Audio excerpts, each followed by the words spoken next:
आज आपण विज्ञान 2 मधील दुसरं प्रकरण सजीवातील जीवन प्रक्रिया भाग 1 हे पाहणार आहोत। सजीव आणि जीवन प्रक्रिया। आपल्या सर्वांना माहिती आहे की आपल्या शरीरामध्ये अनेक अवयव संस्था आहेत। मागील वर्षामध्ये आपण पचन संस्था आणि श्वसन संस्था शिकलेलो आहोत। अशा बऱ्याच संस्था आपल्या शरीरामध्ये काम करत असतात आणि ह्या संस्था अविरतपणे कार्य करत असतात। ह्या अवयव संस्था म्हणजे जसे पचन संस्था, श्वसन संस्था, नंतर रक्तभिसरण संस्था, उत्सर्जन संस्था, नियंत्रण संस्था, ह्या सर्व संस्था काम करत असतात। अंतर्गत तसेच बाह्य अवयव आपले स्वतंत्रपणे परंतु सर्वांच्या समन्वयातून करत असतात। आपले जे अवयव आहेत ते स्वतंत्र आहेत।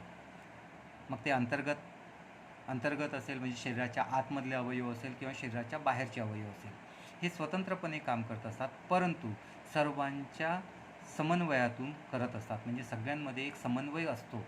जसं आपण चालताना एक उदाहरण दिलं होतं की चालताना पायांचा जरी वापर करत असेल तर आपण हातांचा उपयोग करतो। डावा पाय निघाला की उजवा हात निघतो, म्हणजे दोन्हीही अवयवांमध्ये एक समन्वय राखला जातो।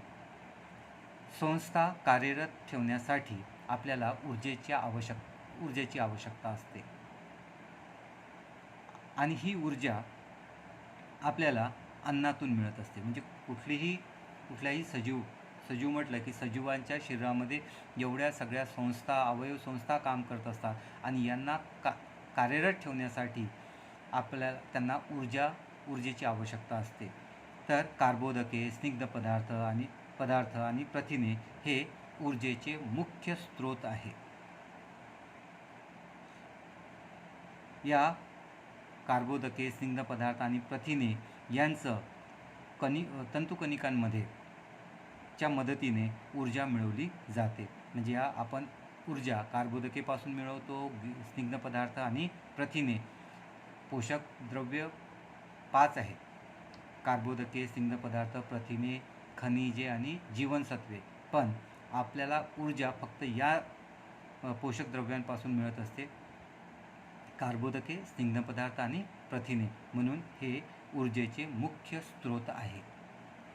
जसे आपण आता बोललो की जरी आपल्या शरीरामध्ये वेगवेगळ्या अवयव संस्था आहेत आणि ते प्रत्येक अवयव संस्था स्वतंत्रपणे काम करतात, पण या सर्व संस्थेमध्ये एक समन्वय राखला जातो। आपण एक छोटंसं उदाहरण घेऊ ऊर्जा निर्मितीसाठी किंवा ऊर्जा निर्मिती। आता ऊर्जा निर्मितीसाठी आपल्याला कशाची आवश्यकता आहे? तर आता आपण याआधी बोललो की आपल्याला पोषक द्रव्यांची आवश्यकता आहे, म्हणजे अन्न घटकांची आवश्यकता आहे। पण फक्त अन्न घटकापासून ऊर्जा निर्मिती होत नाही, तर अन्न घटकासोबत आपल्याला ऑक्सिजनचीही आवश्यकता असते। म्हणजेच ऊर्जा निर्मितीसाठी आपल्याला अन्न घटक आणि ऑक्सिजन दोघांचीही आवश्यकता असते। अन्न घटक जे आहे, जे काही आपण जेवण करतो, जेवणामधील जे आपण अन्न घटक घेतो, हे घटक पाण्यामध्ये अद्रावणीय आहे। या अद्रावणीय पदार्थांचं द्रावणीय पदार्थांमध्ये रूपांतर करणे यालाच आपण पचन असे म्हणतो आणि हे काम घडून आणते पचन संस्था। म्हणजे पचन संस्था अन्नाचं पचन करते, म्हणजेच न विरघळणाऱ्या विरघळणाऱ्या पदार्थामध्ये रूपांतर करते। जसं कार्बोदकेचं रूपांतर ग्लुकोजमध्ये होते, प्रथिनेचं रूपांतर अमिनो आम्लामध्ये होते आणि स्निग्ध पदार्थाचं रूपांतर स्निग्ध आम्लामध्ये होते किंवा मेद आम्लामध्ये होते। ऑक्सिजन, आपल्याला ऑक्सिजन कुठून मिळतो? श्वसनातून। म्हणजे इथे श्वसन संस्था कार्यरत असते। म्हणजे जेव्हा आपण ऑक्सिजन घेतो आणि कार्बन डायऑक्साईड सोडतो, हा ऑक्सिजन रक्तामध्ये मिसळतो आणि मग त्यापासून ऊर्जा निर्मिती होते। म्हणजे आपल्याला ऑक्सिजन मिळवण्यासाठी श्वसन संस्था कार्यरत आहे। आता हे पचलेलं अन्न घटक आणि ऑक्सिजन यांचं परिवहन संस्था करते आणि अन्न घटक आणि ऑक्सिजनला पेशीपर्यंत पोहोचवते।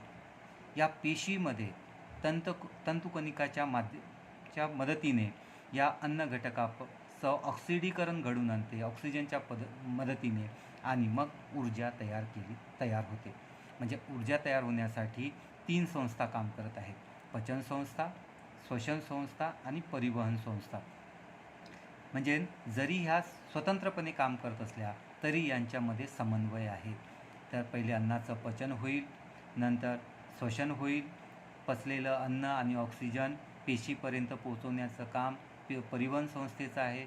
इथे पेशीमध्ये असलेली तंतुकणिका अन्न घटकाचं, पचलेल्या अन्नाचं ऑक्सिडीकरण करेल ऑक्सिजनच्या मदतीने आणि मग त्यापासून ऊर्जा तयार होते. आपल्या शरीरामध्ये जी ऊर्जा तयार होते ती कशाच्या स्वरूपात असते, तर ATP, ॲडेनिन ट्रायफॉस्फेट. तर या ATPच्या स्वरूपात आपल्या शरीरामध्ये ऊर्जा तयार होते. आता ह्या संस्था, पचन संस्था, श्वसन संस्था, परिवहन संस्था यांच्यावर नियंत्रण ठेवणारी एक संस्था असते म्हणजे नियंत्रण संस्था. तर अशा प्रकारे आपण पहा की एक काम करायचं आहे आपल्याला, ऊर्जा निर्मिती. पण ऊर्जा निर्मिती करण्यासाठी किती संस्थांमध्ये समन्वय राखला जातो. पचन संस्था, श्वसन संस्था, परिवहन संस्था आणि यांच्यावर नियंत्रण ठेवण्यासाठी नियंत्रण संस्था.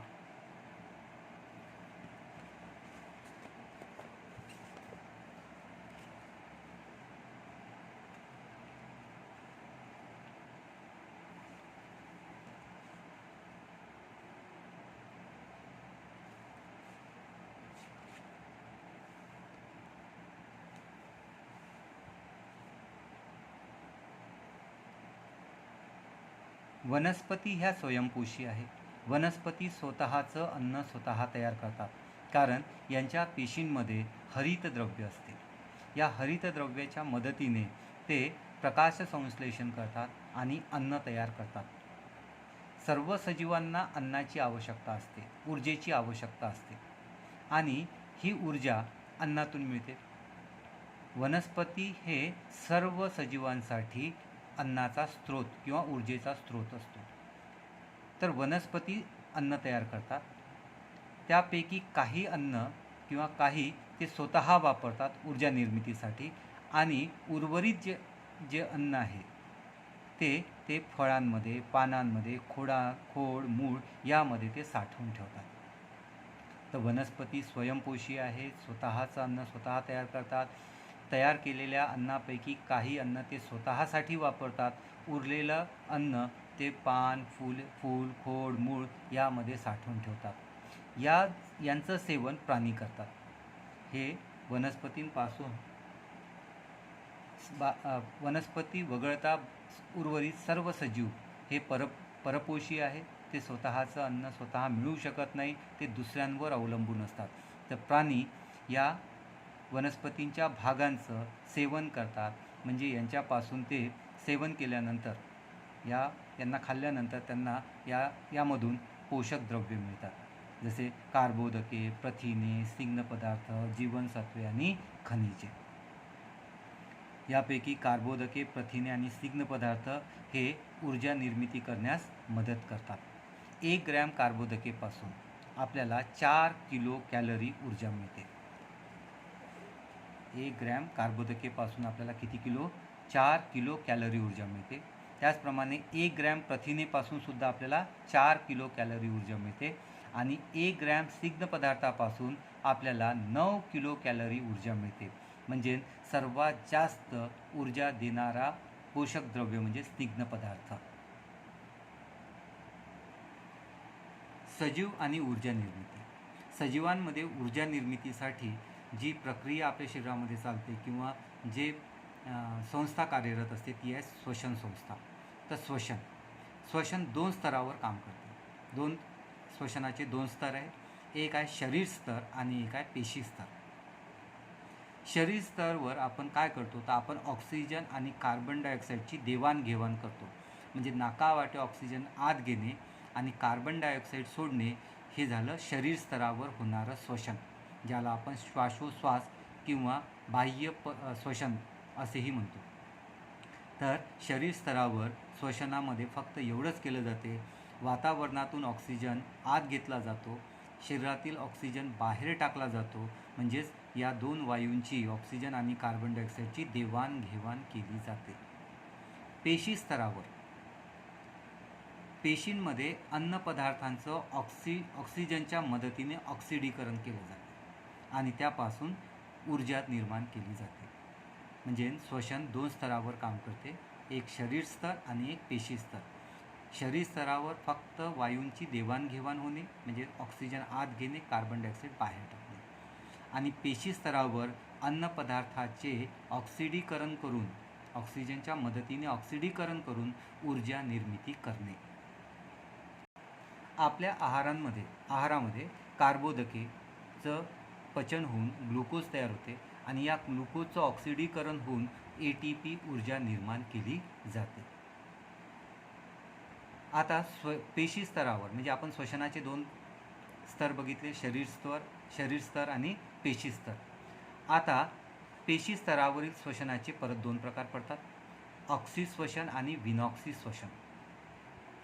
म्हणजे जेव्हा पेशीमध्ये श्वसन किंवा ज्या श्वसनामध्ये ऑक्सिजन भाग घेतो त्याला म्हणतात ऑक्सिश्वसन, आणि ज्या श्वसनामध्ये ऑक्सिजन भाग घेत नाही त्याला म्हणतो आपण विनॉक्सी श्वसन.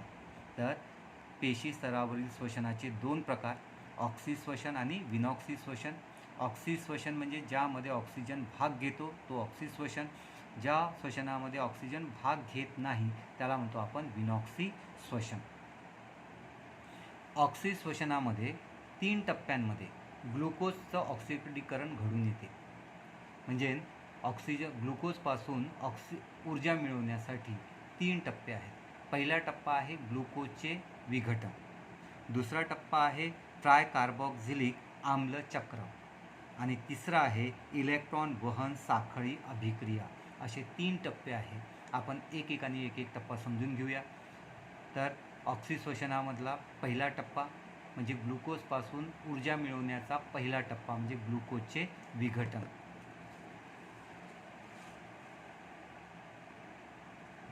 यामध्ये हे सर्व अभिक्रिया तंतुकणिकामध्ये घडून येते. तर ग्लुकोजचं ऑक्सिडीकरण होते, हे पेशी द्रव्यामध्ये घडून येते. ग्लुकोजचं विघटन हे पेशी द्रव्यामध्ये घडून येते. ग्लुकोजचं ऑक्सिडीकरण होते आणि या ऑक्सिडीकरणातून 2 पायरुव्हिक आम्लाचे रेणू, 2 ATPचे रेणू आणि 2 NADH2चे रेणू तयार होते. म्हणजे पहिल्या टप्प्यामध्ये ग्लुकोजच्या विघटनामध्ये ग्लुकोजचं विघटन होते. ग्लुकोजचं सूत्र आपल्याला माहिती आहे, C6H12O6. म्हणजे ग्लुकोजमध्ये 6 कार्बन आहे, 12 हायड्रोजन आहे आणि 6 ऑक्सिजन आहे. आता या 6 कार्बन असणाऱ्या संयुगाचं 2 तुकडे होतात. प्रत्येकामध्ये कार्बनची संख्या 3 असते. म्हणजे 6 कार्बन असणारा रेणूचं आता रूपांतर 3 कार्बन रेणूमध्ये केलं जाते. यालाच आपण ग्लुकोजचे विघटन असे म्हणतो. तर ग्लुकोजचं ऑक्सिडीकरण होते आणि ही सर्व क्रिया पेशी द्रव्यामध्ये घडून येते. तर ग्लुकोजचं ऑक्सिडीकरण होते, त्यापासून 2 पायरुव्हिक आम्लाचे रेणू तयार होतात, 2 ATP रेणू तयार होतात आणि 2 NADH2 तयार होते रेणू तयार होते. पुढे या पायरुव्हिक आम्लाचं परत ऑक्सिडीकरण होऊन ॲसिटिल कोएन्झाईम अधिक 2 कार्बन डायऑक्साईड आणि 2 रेणू तयार होतात NADH2चे. तर ग्लुकोज विघटनामध्ये पहिले ग्लुकोजपासून पायरुव्हिक आम्ल तयार होते, पुढे या पायरुव्हिक आम्लापासून ॲसिटिल कोएन्झाईम तयार होते. हे लक्षात ठेवायचं आहे तुम्हाला. ग्लुकोजचं ऑक्सिडीकरण, 2 पायरुव्हिक आम्लचे रेणू, 2 ATPचे रेणू आणि 2 NADH2चे रेणू. पायरुव्हिक पहिल्या अभिक्रियेमध्ये तयार झालेल्या पायरुव्हिक आम्लाचे परत ऑक्सिडीकरण होते, त्यापासून ॲसिटिल कोएन्झाईम तयार होते, 2 रेणू कार्बन डायऑक्साईडचे आणि 2 रेणू NADH2चे तयार होते. दुसरा टप्पा आहे ट्रायकार्बॉक्झिलिक आम्ल चक्र.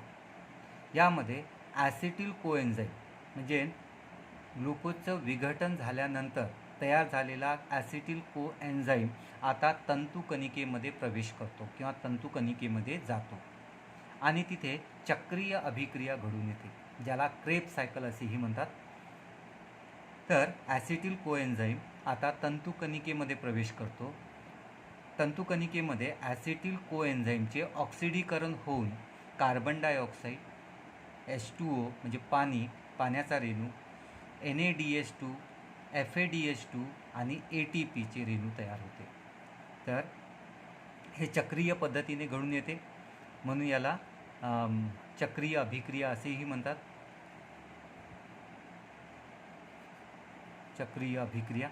तर पहिल्या टप्प्यामध्ये तयार झालेला आता ॲसिटिल कोएन्झाईमचं ऑक्सिडीकरण होऊन कार्बन डायऑक्साईड, पाण्याचा रेणू, NaDH2, FADH2 आणि ATPचे रेणू तयार होते. हा झाला दुसरा टप्पा. पहिल्या टप्प्यामध्ये ग्लुकोजपासून पायरुव्हिक आम्ल, पायरुव्हिक आम्लापासून ॲसिटिल कोएन्झाईम.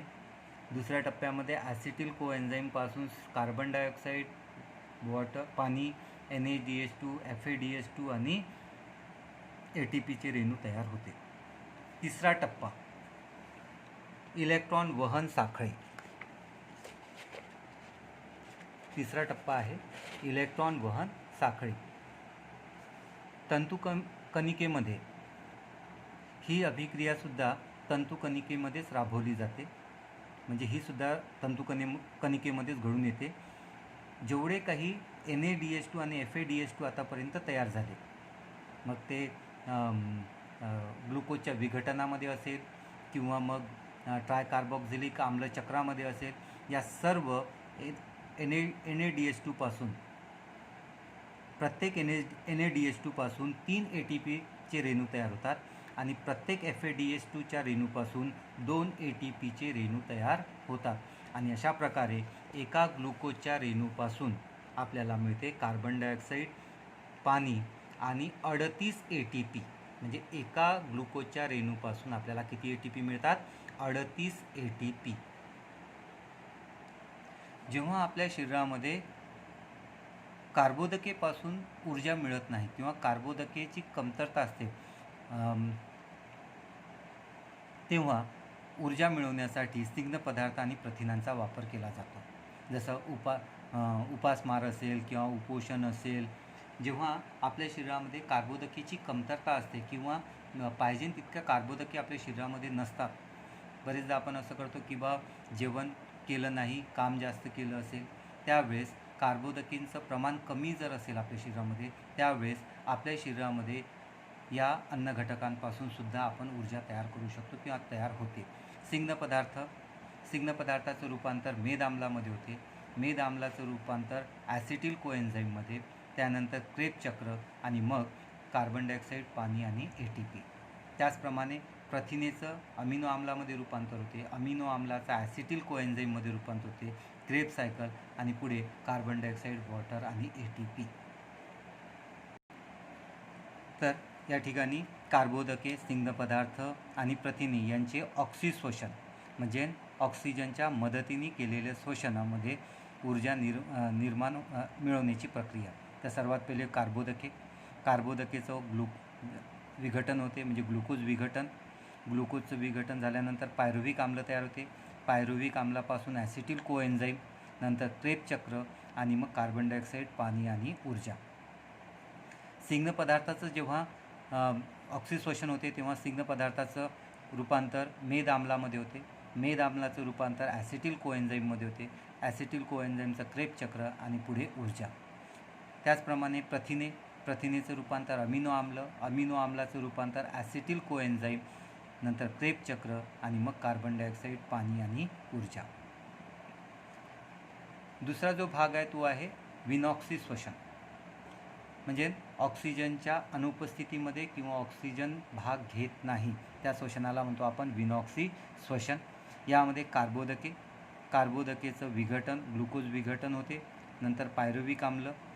आता इथे ॲसिटिल कोएन्झाईम तयार होत नाही, इथे होते किण्वन, आणि या किण्वनातून मग व्हिनिगार, जीवनसत्वे अशा प्रकारचे पदार्थ तयार होतात. ही सर्व पदार्थ विविध प्रकारचे सूक्ष्मजीव तयार करतात, म्हणजे सूक्ष्मजीव विनॉक्सी श्वसन करतात, ज्यामध्ये कार्बोदकेचं पहिले विघटन होते, ग्लुकोज विघटन, नंतर त्यापासून पायरुव्हिक आम्ल तयार होते, मग किण्वन होते आणि किण्वन क्रियेतून व्हिनिगर, जीवनसत्व इत्यादींसारखे पदार्थ तयार होतात. दुसरा जो प्रकार आहे कार्बोदकेचं नंतर ग्लुकोजचं विघटन झाल्यानंतर पायरुव्हिक आम्ल, पायरुव्हिक आम्लाचं किण्वन आणि किण्वनपासून अल्कोहोल, हे अल्कोहोल तयार करण्याचं काम किण्व हे सूक्ष्मजीव करतात. तर किण्व जेव्हा विनॉक्सी शोषण करतात तेव्हा कार्बोदके ग्लुकोज विघटन, पायरुव्हिक आम्ल, किण्वन आणि मग त्याच्यापासून तयार होते अल्कोहोल. तर किण्वन विनॉक्सी शोषणाने कोणता पदार्थ तयार करतात, तर सांगाल अल्कोहोल. त्याचप्रमाणे तिसरा जो आहे कार्बोदके, ग्लुकोज विघटन, पायरुव्हिक आम्ल, किण्वन आणि या किण्वन क्रियेत लॅक्टिक आम्ल तयार होते. हे आपल्या स्नायूंमध्ये आणि तांबड्या पेशींमध्ये तयार होते. म्हणजे जेव्हा आपण खूप पेशींकडनं खूप काम करून घेतो तेव्हा त्या स्नायूंमध्ये ऑक्सिजनची कमतरता निर्माण होते आणि या ऑक्सिजनच्या कमतरतेमुळे त्या ठिकाणी लॅक्टिक आम्ल तयार होते. आपण जे म्हणतो की गोळे आले, म्हणजे जसं खूप पैदल जर आपण चालत राहिलो तर पायामध्ये गोळे येणे, हे कशामुळे, तर लॅक्टिक आम्लामुळे. तर जेव्हा आपल्या शरीरामध्ये ऑक्सिजनची कमतरता असते तेव्हा आपल्या स्नायूंमध्ये लॅक्टिक आम्ल तयार होते, ज्याच्यामुळे आपल्या स्नायूंमध्ये फेटके, ज्यालाच आपण गोळे आले असे म्हणतो, तर तेव्हा त्यामध्ये लॅक्टिक आम्ल तयार होते. तर हे लक्षात ठेवायचं आहे की सूक्ष्मजीव कोणते विनॉक्सी शोषणामध्ये कोणते पदार्थ तयार होतात, किण्वन विनॉक्सी शोषणामध्ये कोणता पदार्थ तयार करतात आणि स्नायूंमध्ये आणि तांबड्या पेशींमध्ये कोणता विनॉक्सी शोषणाच्या वेळेस कोणते पदार्थ तयार करतात, असे काही प्रश्न तुम्हाला रिकामी जागेच्या स्वरूपात विचारले जाऊ शकतात. तर लक्षात ठेवायचा, किण्वन विनॉक्सी शोषणातून अल्कोहोल तयार करतात, सूक्ष्मजीव व्हिनिगार आणि जीवनसत्वे तयार करतात आणि स्नायूमध्ये लॅक्टिक आम्ल तयार होते.